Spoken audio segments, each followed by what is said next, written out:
Hey everybody, here we are. It's Monday once again. Oh, I'm looking for Dennis over your shoulder. I see him. Is he here? Yeah. There's Dennis. Making sure the camera's pointed correctly. Like I said, I didn't touch it. Yeah. You never know. Yeah. You never know. Alright, so this movie here, this is one we said we were going to do on Friday. I thought we'd already done this one, but this is one I've been wanting to do for a really long time. And then when we went back and checked, we saw it probably about 8 years ago. And I've seen it a couple of times. We did a review. Yeah. And I don't think this is probably the third or fourth time I've seen it in my life, because I saw this a couple times when I was a kid. Although last time I watched, I forgot almost all of it. So it just goes to show you what my memory is like, you know. Yeah. Getting old. It sucks. This is an interesting movie. It's a lot better than I remembered it. Like, it's well made. And the acting's actually pretty good. Yeah. And it's wild, man. It's bizarre. It's about some fucking crazy rednecks. They never really say where they are. I think they're in California. I mean, they shot it in California. But yeah, it felt like California. And they're cannibals. And they got a motel, and they got a secret garden, and they're abducting people that they don't like. They think they're not fit to be in this world, and they turn them into sausages and shit, smoke them, and sell the sausage, and they eat it too. Yeah. And it's a pretty gruesome topic, but actually the movie's kind of got a sense of humor. It's funny through most of the thing, and it's weird, man. They're taking people and knocking them out with drugs, removing their vocal cords and planting them in the ground like plants. They just have their heads sticking up over the fucking out of the earth with a damn burlap sack on their head. And they're putting funnels in their mouths and pouring feed, like chicken feed in their mouth and feeding them up. Totally unrealistic. They pull them out of the ground. Of course, they're in any, their pants are still clean. They're not pissing and shitting themselves, which that's what really happened if you were in the ground. But well, yeah. It's just, and it ends in a big fucking, basically a zombie apocalypse. Well, they're not dead. They're not really zombies. All the victims get out of that garden and wreak havoc. And one of the main stars in the movie, the main hero in the movie, is a dude who doesn't say shit. He's just a biker. The biker that gets tricked and ends up in that damn patch. And he was the first guy to get out and let everybody go, and tries to save his girlfriend, who's like one of the lead characters in this. But interesting flick. Is worth watching. It's worth watching. And it's kind of got a damn Ed Gein kind of feel to it. So it's a whole family of them. Overall, I'd say the movie kind of reminds me of Hills Have Eyes, kind of. But funny. Well, Hills Have Eyes had some comedy in it too. The thing about Motel Hell, though, is that, I mean, it was definitely written as a black comedy. Yeah. It's not super over the top and zany, but I kind of like that about it. I kind of like that it's more like, it's horrifying, like subtle black humor, but it's like it's not super over the top. It's not super gory, either. It doesn't have to be. Yeah, which I kind of liked, because the idea of it, is horrible enough. It's bad enough, yeah. Without kind of like Texas Chainsaw Massacre, kind of. That wasn't very gory either. But it was so eerie, so weird, that you thought it was gorier than it was. This movie scared the shit out of me when I was a kid. I remember it. Them pulling the fucking sack off the heads, and you see the heads there. Fucking man. I mean, that would be pretty freaky if you weren't expecting it. I wasn't expecting it, yeah. Like, I've seen the movie a couple times, so I already knew, you knew it was coming. You're like, what are those bags moving? Yeah. It's their fucking heads. And they can't talk. They just sound like monsters. Yeah, because they're trying to talk, but they don't have any vocal cords. Yeah.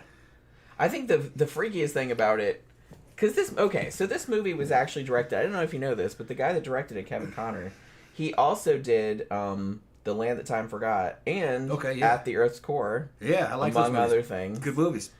So saw him as a kid. Saw him in the theater. And interestingly, this was specifically written as a little bit of a parody of Texas Chainsaw Massacre and Psycho a little bit too, because obviously it's a motel. Motel, yeah. But the thing about it was that originally, when the script was first being shopped around, they actually wanted Tobe Hooper to direct it, but it just never ended up happening. Yeah. So it's weird, because we were talking about this when we were watching it. I don't know where all it's available. It might be on Tubi. We watched it on Pluto.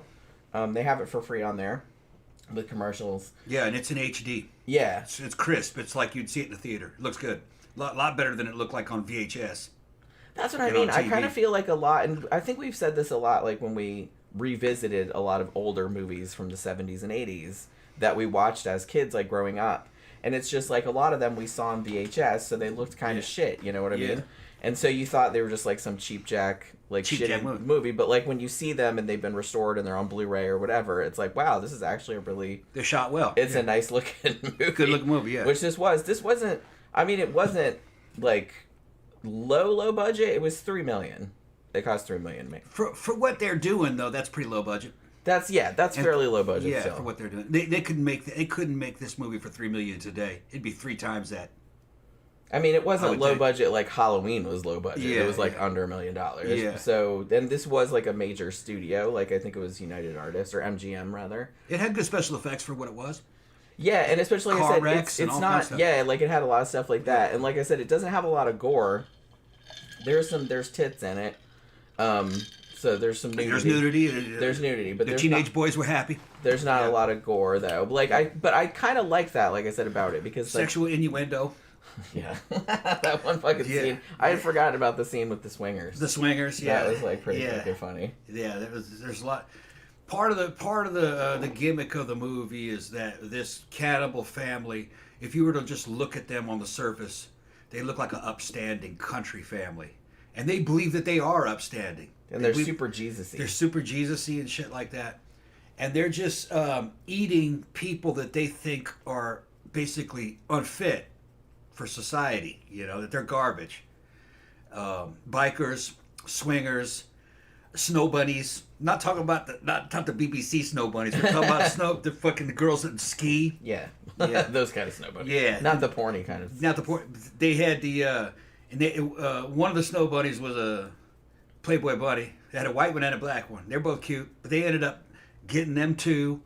They were basically the gimmick was that these people were pretty self-righteous, and they saw everyone as unfit, basically, just anybody. And even at they the could end, justify it. Yeah, they were convinced that they were doing the right thing. Lord's work and God's work. But the kind of cool thing that I liked about their characters, it would have been very easy to make them really like villainous or like really obnoxious. No, they're likable, but they're not. They're still like kind of likable. So I think I like that they kind of did that. They actually seem like really nice people. They don't seem super villainous or like hateable or anything. Yeah, they think it's like fun and games what they're doing. It's no big deal. They're just they're helping out. Yeah, like they don't like feeding people. They don't really think anything bad about it at all because their sausages are famous like throughout the region.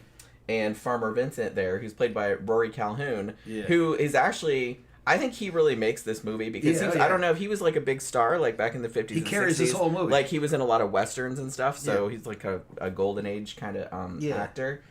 And so I kind of like that he was in this because he really lends it some gravitas a bit. But it's like, but he's also having fun with it, clearly. And the woman that plays his sister, I knew her from something. She was in fucking Porky's. Yeah. She was from Porky's. Yeah.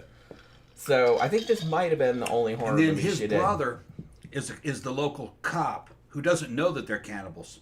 He doesn't know. I don't know how he couldn't know. I don't know how he couldn't know. He's an idiot. But he's the dude. He was one of the dudes from Chips. Because the heavy set porky blonde guy from Chips, Ponch and John's friend. Yeah, he's like kind of a comedic relief kind of guy, and he does a good job in this. This is actually it's got good acting on it.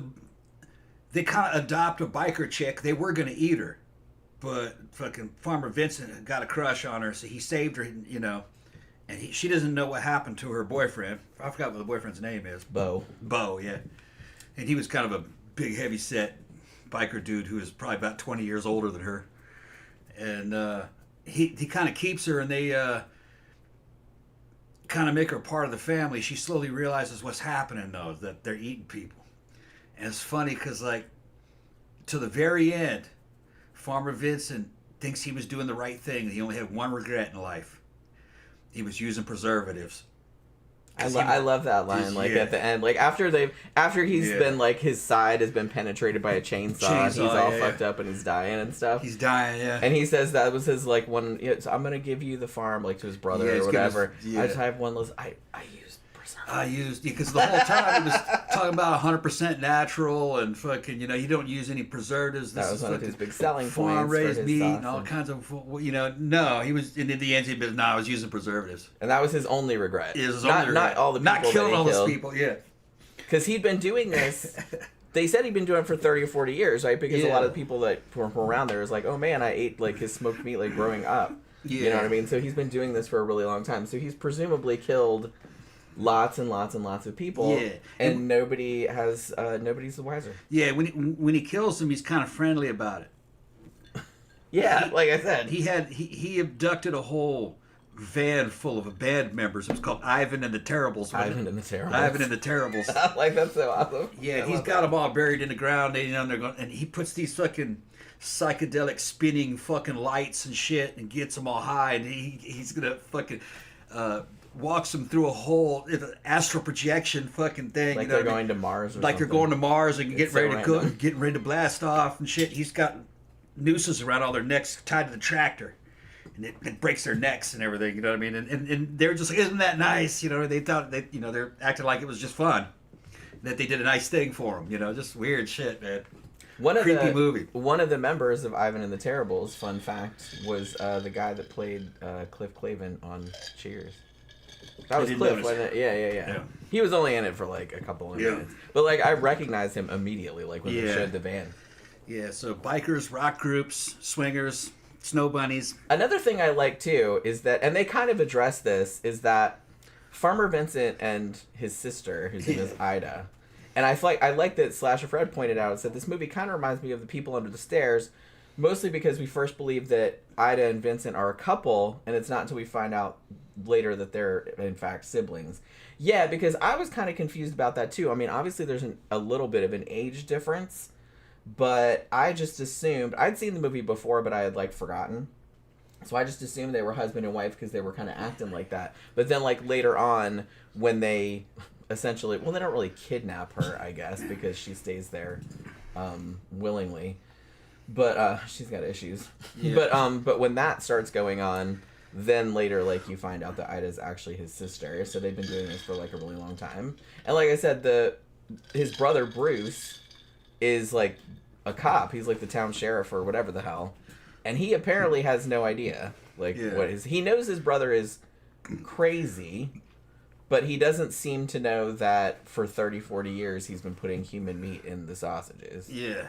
And the jerky. The sausages, that's right. It was just in the sausage. It had pork in there, too. Yeah, he mixed it with, Because remember, like, they're all at a picnic and with that new girl. Yeah. And Ida gets kind of drunk on that cheap-ass beer, and she's going to tell her, you know what makes the sausages so good? It's because he mixed the pork with them, and then he punches her in the stomach. Like, to not tell her, you know what I mean? Yeah, there's all kinds of good, cool scenes in this. Ida tries to kill the cute girl by drowning her.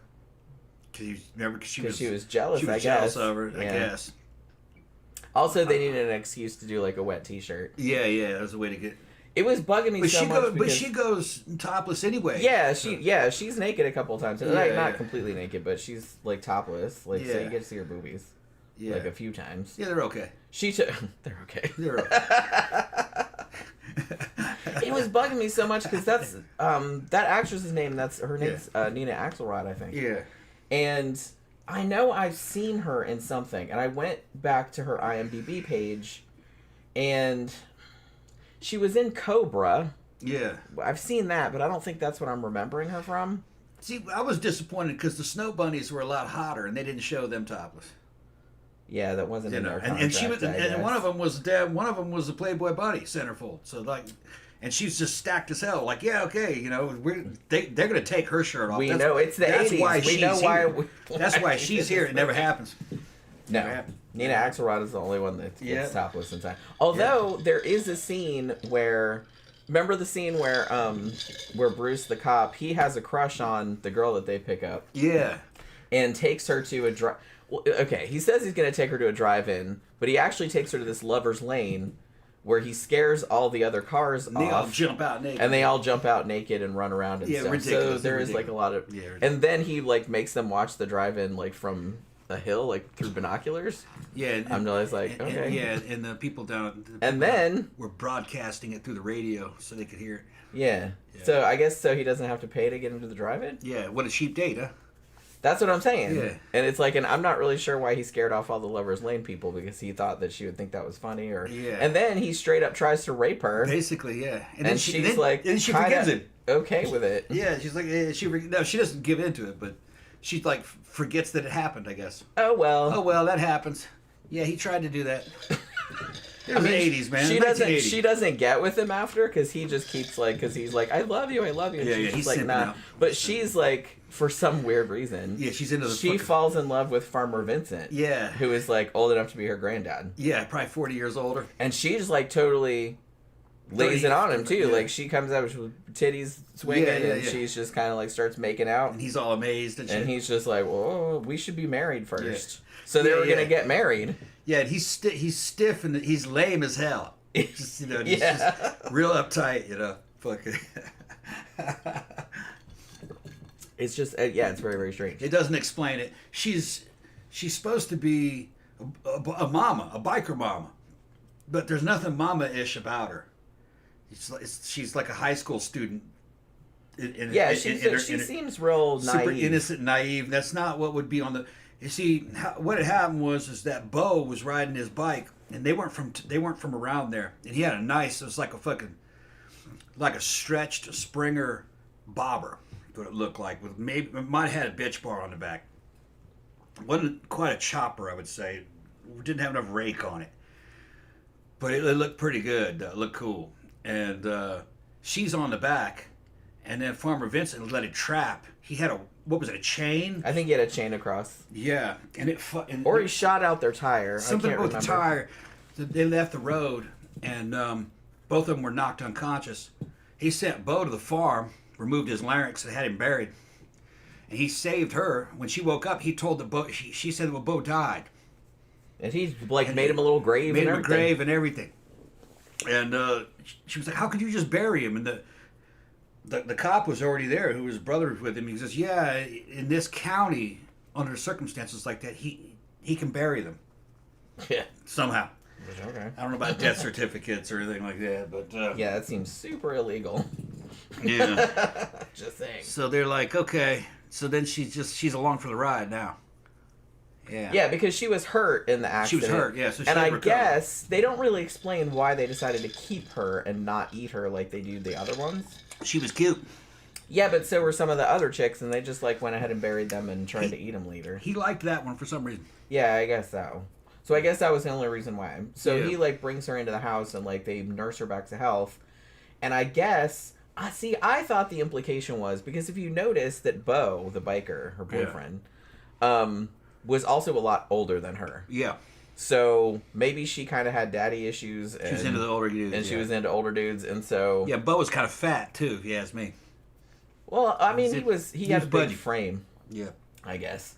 But he wasn't in the movie that much. He was just kind of in the beginning, and then... He kind of heroes out, though. He busts out of the ground. Yeah. And lets all the other ones out. Yeah. And he tries to save her. Because Tom was like, he's like, is he just going to get himself out? Or and then be an asshole and be like, hey, good luck, rest of y'all. Yeah. No, he lets them all out, and then it becomes like the zombie apocalypse, because they're all wounded and they can't talk. They can't talk, and they're trying to kill the fucking Farmer Vincent and his sister and shit.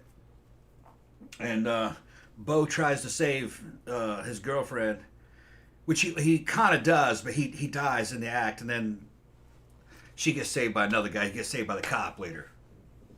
Yeah, so now she probably has to handle with the cop, unfortunately. There's a big showdown in the end, and it's a chainsaw fight. Yeah, chainsaw fights, and also Farmer Vincent is wearing a pig head. Pig head. Yeah, I remember that when I was a kid. I was going, man, that's fuck. But it wasn't a pig head. It was a mask of a pig. Yeah, head. A mask. It wasn't a real pig head that he put on. I don't know if it was supposed to be a real pig head. It might. I think it was just supposed to trip you out. Because they did have a lot of real pigs and stuff. They had real pigs, real pig corpses. I think he just had a pig, or it looked like that. I think he had a pig mask. Because when he took it off, it just had a slit in it. Yeah. Where his head went in. Wasn't.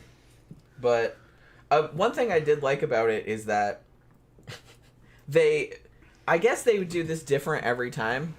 And they, like I said, they kind of addressed this during the thing. They would use a different trap to trap people every single time.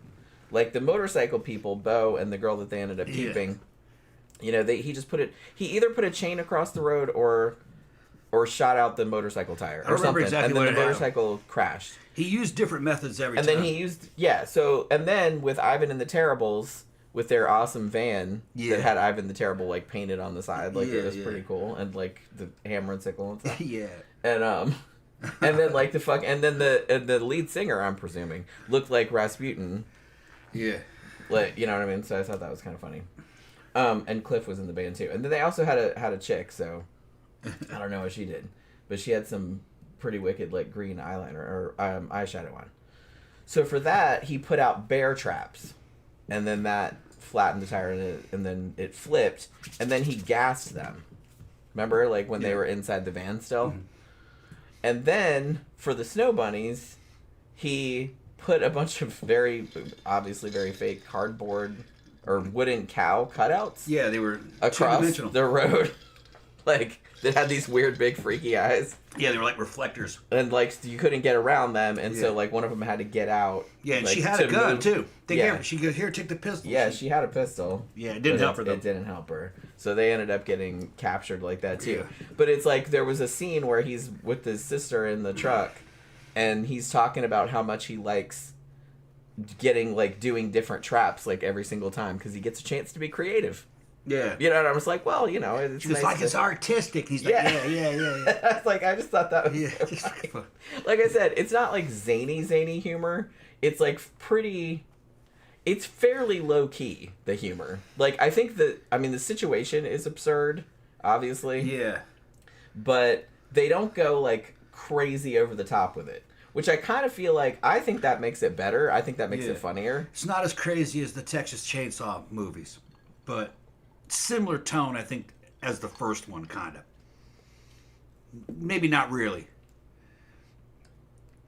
Kind of like if you were to take Texas Chainsaw Massacre 1 and fucking the tone and kind of like crossbreed it with The Hand or something. See, because the first not as serious as The Hand, but the first Texas Chainsaw Massacre was pretty serious. Like, it had funny moments, but I don't think it was meant to be funny necessarily. I think it kind of was. Well, some of it was. Yeah. But Texas Chainsaw Massacre 2 was obviously meant to be funny. Yeah. Like, that was way over the top. Probably this isn't as over the top as that. Yeah, it's not that over top, yeah. Because that one's like... Closer to crazy. that, though, probably. But, I mean, that Texas Chainsaw Massacre 2 is hilarious.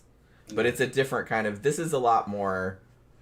I don't know. This is a lot more low-key, the humor is. And then High Desert said, wasn't there a Mexican guy in a tutu? I don't know if it was Mexican. It wasn't a tutu. It was a clear... It was a ballerina outfit. But it was like a clear plastic skirt. Mini skirt. And a ballerina. He was wearing a ballerina outfit because those were the swingers. And his girlfriend was dressed up as a dominatrix with a bullwhip and shit. And he comes out of the bathroom wearing that. Yeah, he had like an orange, like a tank top, and then like a black strapless bra over it. Over it, yeah. And then a clear plastic skirt. Yeah, mini skirt. Tutu kind of. And then garters. Garters. And like ballet slippers. And I think he had shorts. Ribbons. And I think he had shorts or something. Yeah, were they? I think so. Or maybe they were panties. It was a crazy outfit. Yeah. And he had those like cheese dick like fake veneer teeth. It looked like those might be his real teeth. I think they were his real teeth. He was kind of like Sonny Bono. He had the fucking mustache. He kind of looked like that. He was in his late. I can't tell how old 1980 people are. He probably wasn't as old as he came across, but he came across as being in his 40s. I would think he may have only been in his 30s, but yeah, he's like. He came across as like exactly what you would think of when you thought of like a late 70s sleazy. Yeah, they thought it was a swingers hotel. Well, see, that was another trap. They had that as a trap. Is they put the ad there because I guess they thought swingers were like unfit and wanted to like target them, so they put an ad for their motel in a swingers magazine. Yeah. And when they showed up, they weren't sure they were in the right place. But that whole sequence was so funny because they wanted Farmer Vincent and Ida to get involved. Yeah, and animals. And they were like, "Do you think they're into animals?" Yeah, I hope so. She trashes the room with that whip. I know, she destroys everything with it. And then he comes out in a tutu. Yeah, it's like pretty awesome. And then like Ida and fucking Vincent come out and they're like playing along. Okay, yeah. And they do tie him up. Yeah, they're like, "Hey, BDSM." And once they were tied up, they gassed him. Yeah. They gassed him. She goes, "That's not laughing gas." And he's like, "Oh yeah, it is." Whatever. This is special laughing gas. And then they knocked him out. And then they put him in the thing. And then later on, you see the dude in the tutu, fucking in the zombie scenes where he's walking around. Was his wife in there? I don't remember. Yeah, I guess his wife was Yeah, she was, yeah. I remember she was. Yeah. But, yeah, because really, the only people that got killed were Ivan and the Terribles. Were Ivan and the Terribles. Well, the ones that you saw, people died before that. Yeah. But like they were the ones that actually he took them in there and like everybody processed them. Yeah. And like smoked their torsos. Yeah. And had the torsos up on the thing and like pushing them into the whatever. And it was like grinding them up. And we were wondering about that because it's like, well, wait a minute, because you would think that if they're trying to like fatten up, I'm assuming that that's why they planted them. Yeah. Like in the garden, because they had like plants and stuff in the garden too, like like vegetables and stuff. Shit, yeah. They were growing, but then like every now and then there's a person planted, but they would keep burlap bags over there. It didn't make any damn sense. It doesn't, but it's just kind of like that's okay because they're trying to feed them and fatten them up, but they're taking the new ones out instead of the old ones. It doesn't make any sense. That's what I was wondering. I was like, well, out of that batch, because there were some there before. Well, Bo was the first one you saw him put in the ground, but when they put them there, there were some already in there.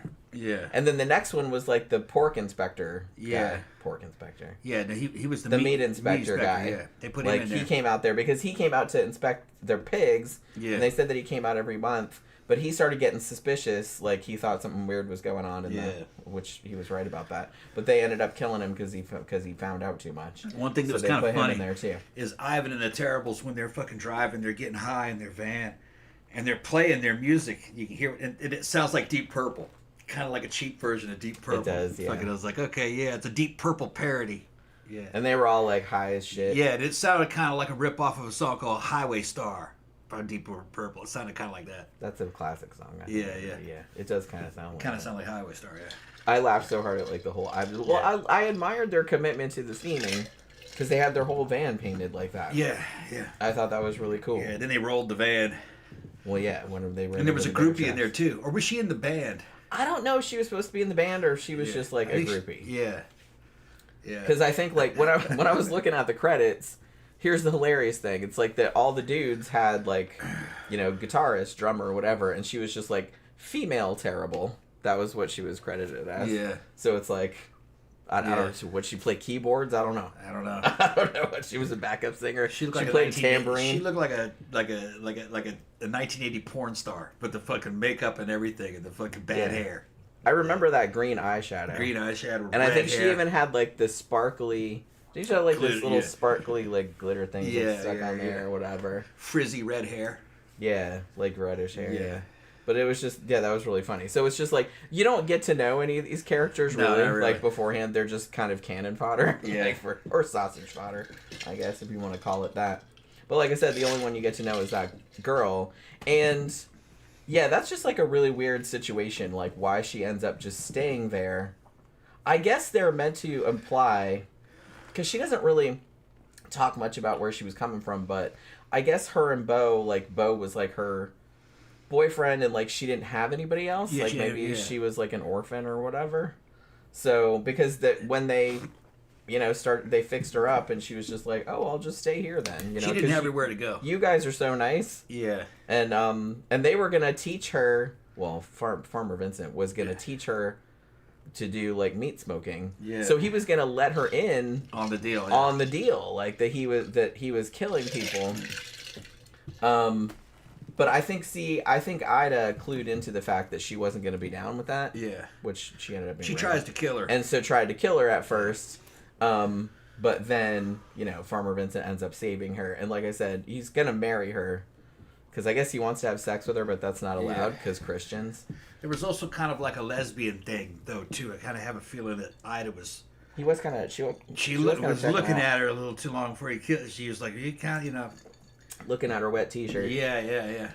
So, yeah, then she pulled out a fucking blade when they were out on the water on the inner tubes. And then she popped her own inner tube. I don't know if it was on accident or what. I think it was on purpose, because then... The girl, she jumped over there to try to save her, and then when she got in with the arms reached, she started to drown her. Yeah, she did it on purpose. Yeah. Because she, and then she specifically told her that she couldn't swim. Yeah, right, but she could. Even though she could. Yeah. So, yeah, she was trying to set the whole thing up. Yeah. Because it was so random just saying, because she caught her in the barn. Yeah. And she was like, what are you doing in here? And she's like, oh, I didn't mean to, Farmer Vincent said he wanted to teach me how to do smoking, so I was just curious. And she's like, oh, I guess that's okay then. And then randomly, she's just like, we need to go tubing. Yeah, you know what I mean? Yeah, so she was planning. She knew the girl wouldn't go for it, so that he was delusional. Yeah. But she wouldn't have gone for that. Yeah, I mean, that's the thing, though. It was just really weird. She found out that was what happened to Bo. Yeah, and that's the thing. Like, she didn't really find that out, did she? Because she was because remember, she was tied up at the end in the barn. And then somebody, like, while Bruce and Farmer Vincent were having the chainsaw fight, like, the slicer thing got turned on. Yeah. And it was, like, coming toward her like it was going to slice her in half or whatever. She sees Bo. Did she? Yeah, he came down through the skylight, remember? Oh, that's right, yeah. Fighting, he crashed down through the skylight. to save her, yeah. Because I remember that he got killed before he could right. get her off of the thing. Because Bruce ends up swinging in on the... No, she saw him. She saw him. Yeah, so... Man. That's when she realized. Yeah. That's when she realized. I mean, should have realized that beforehand, but it's like... It's just a movie, you know what I mean? And she's playing... I wouldn't say she's a dingbat. She's just supposed to be kind of like hapless and kind of innocent, you know? Like, she doesn't know what's going on, you know? Wow, this is so nice. You guys are so nice to me, that kind of shit, you know? Just that. Yeah, maybe nobody had ever been nice to her before. I don't know. The way she looked, that girl lived a life of privilege. Probably. Well, I mean, unless she was a runaway or something. Yeah. That's kind of what I assumed. I overthink things, you know what I mean? You're overthinking things. That chick was looking probably in her late mid-20s and looking like that. If she lived a hard life, they're already hard looking at 25. She became a casting director later. Did you know that? Yeah, you're right. She's still around, actually. Right. Especially if she's hanging out with fucking outlaw bikers and stuff, which I assume that's what they were hinting at. She'd have been a mama. Yeah, so... She'd have been grizzly, fucking leathery, fucking passed around, and basically a hooker. You know, that's what I mean. Yeah, so it does seem like weird that someone that naive would be hanging around like with a biker guy. Yeah. Maybe they should have had it. It would have been funnier if she'd have been like a Mormon or something. Yeah, that would have made more sense. Like she was just riding through like religious. On her bike or something. Because then she would like they'd be simpatico kind of thing. Yeah. That's it. Oh, and I forgot to say too that Wolfman Jack is in this. Yeah, he's like a pastor. When he was a thing. Yeah. He was a DJ out in California. Isn't that funny that like back in the day? Yeah. Famous. Everybody DJ. knew who that DJ was. Yeah. Like he had that real distinctive voice, and he started up in movies. Like I said, he was in this movie. Yeah. And he did voiceovers for a lot of stuff. But he was actually on. He was in this one, like in a couple of scenes. Probably a put-on voice. I think that's an announcer voice that he put on. Yeah, I wonder what he probably really not his natural voice. I wonder what he really talks like. But yeah, so I was gonna say something else about it. But yeah, it does seem kind of weird to me that like she just ended up staying there, and that I don't know. It's just kind of weird. But and she was like super into like Farmer Vincent too. Like she was just ready to jump on that dick. Yeah, it's a movie. Yeah, you're just supposed to roll with it. It wasn't very realistic. Yeah, I mean, but that's okay. I mean, honestly, this is a lot of fun. I forgot how fun this movie was. I mean, it's a crazy premise, which is why it took so long for it to get made. It's like two brothers, right? The Jaffe brothers.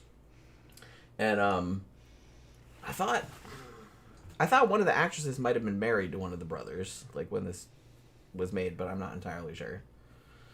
But as kind of like I said, it's kind of a parody, I guess, of like slasher movies, or not necessarily slasher movies, but I guess kind of more like Texas Chainsaw Massacre type movies, but not zany. Like I said, it's not like Texas Chainsaw Massacre 2 zany, but it's still like obviously meant to be funny. Like, it's obviously meant to be comedic. It's just not super, super over the top about it. But like I said, to me, that makes it funnier. Because I tend not to like super zany, like, over the top humor. With some exceptions. Like, it can be done well. I usually like kind of more dry, more subtle kind of humor. And this is kind of more on that end of the spectrum. Even though it's a ludicrous premise, and if you think about it too hard, it's like, you know what I mean? But, you know, they just wanted it for shock value, right? It's like they're kidnapping people and planting them in the ground and feeding them. And then they just act like they're animals, and they don't act like anything's wrong with it. Yeah.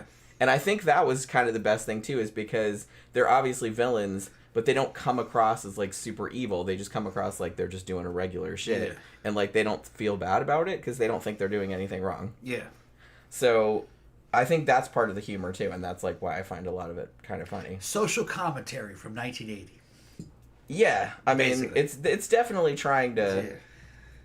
I don't know if I want to say it's making a statement, but it's definitely, like, satirizing the moral majority. Yeah, big time. I believe that's what it is. It's just, you know, they were boomers and greatest generations, and they could do no wrong, and the 1980 new wave of people were unacceptable to them, and fucking they were, you know, in this case, you know, they were eating them. Look at all these bikers and people, like stoners and bands. Yeah, and all this. Well, it was implied. Yeah, it was implied. The snow bunnies, because the whole conversation they had in the car, like before they came across the I didn't really follow it that much.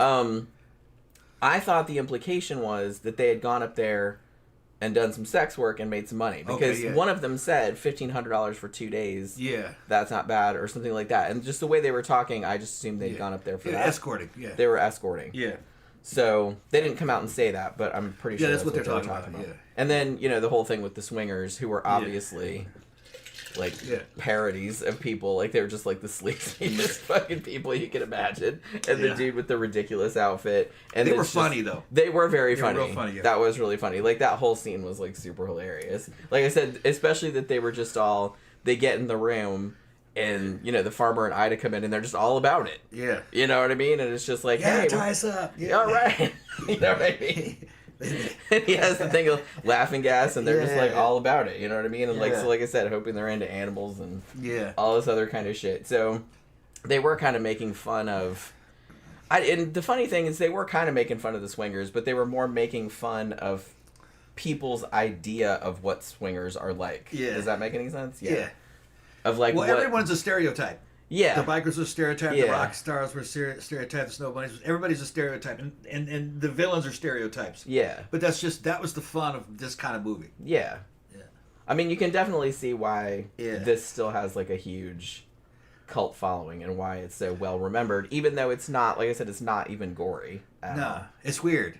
Which, like I said, Texas Chainsaw Massacre wasn't gory either. It was just like the idea of it. Yeah. Yeah. So it's like really the only super gory parts of this were all the pig carcasses and the chainsaw thing at the end. I give it a thumbs up. It's worth watching. It's a good quality movie for its time, the type of movie that it was. You know, it's better than a Friday the 13th movie in terms of like, even though I like the first like 3 or 4 of those, bigger budget. I put it on par with like Texas Chainsaw Massacre 1 and 2, kind of like that. Hills Have Eyes. If you like those, you would definitely like this. Yeah. I mean, I can't imagine that most horror fans haven't seen this, because it's like pretty well known. But it's amazing that it took us this long to get around to watching it. Like I said, I've been wanting to do it for a long time, because I saw it a long time ago, and I've been wanting to rewatch it. Yeah. But I don't know. Like I said, it might be on Tubi. I know for sure it's on Pluto TV, because that's where we watched it, so it's on there for free. It's probably on Amazon Prime too, but usually for free on YouTube. But somebody might have put, because the one that's on Pluto actually looks really nice. Like it's really because I think it's been restored. It's probably on Amazon also. Probably, but I'm sure you have to pay for it. Yeah, Amazon. Well, Amazon Prime might have it for free. No, I looked. You didn't? Okay. Yeah. Well, that's why I always look like whatever movie we're gonna review. That's why I said we got to watch it on Pluto, because it was free. Okay. On there. I always look for the free option first. Yeah. But yeah. All right, so I guess we're going to wrap it up for this evening. Thanks, everybody, for dropping by and hanging out with us. And on Wednesday night, we're going to do a show about bootleggers and prohibition So that was what won in the poll. So that should be a pretty fun, entertaining show. We're gonna get drunk and talk about Prohibition. Okay. You know what I mean? So yeah, so that should be really fun. Hopefully you guys can join us for that. So yeah, have a good rest of your evening, you guys, and have a good day tomorrow. We will see you guys again on Wednesday night.